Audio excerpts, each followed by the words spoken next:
Иә, жасырмаймын. Кезінде Қосановты қолдағандардың бірімін.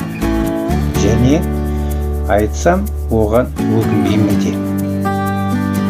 Қосановты қанша жамандаған адам болса да, артынан 3 миллион қостаушы табу қазір біздің елде бір адамнан басқаның қолынан келмейтінін мойындайды. Қосанов жалғыз шықты. Өзі құрған партиясы болған жоқ. Дүние жүзінде партиясыз адам жеңген сайлау болған жоқ. Міне Мамайдың айырмашылығы осында.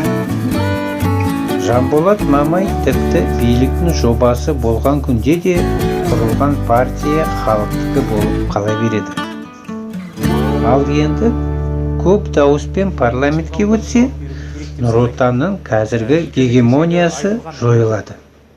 Негізі, билікте де қазағы үшін жан ашитын қазіргі жүйенің құрдымға кетіп бара жатқанын түсінетін жастар көп. Сенбесеңдер Өзбекстанға қараңдар. Кезінде Каримовтың ең сенген үкіметті 10 жыл басқартқан, айтқанын екі етпей орындайтын адамының ішкі ойы қалай болды? Тек кезіндегі Жақияновтардың қателігінен сабақ алып, іштей тынып отыр. Міне солардың басын біріктіру үшін екінші партия керек. Жанболат сөзінде тұрмаса, оны ауыстыруға болады.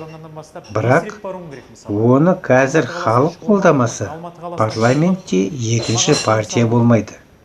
Басқаша жүйені түзеудің варианты жоқ. Митингіге қазақ шықпайды. Себебі билікті қанша жамандаса да, елде жайлап жұмыс жүріп жатқанын көріп отыр. Тек сол жұмыстар халықты шетелдік бері жаққа кіргізіп жатқанын түсінбейді. Бір ғана жол екінші партияны қолдау. Өз ойым. Сондай сыңайда билік қысым жасап отыр. Сонда не ол қысым емес па? Ол қудалау емес па?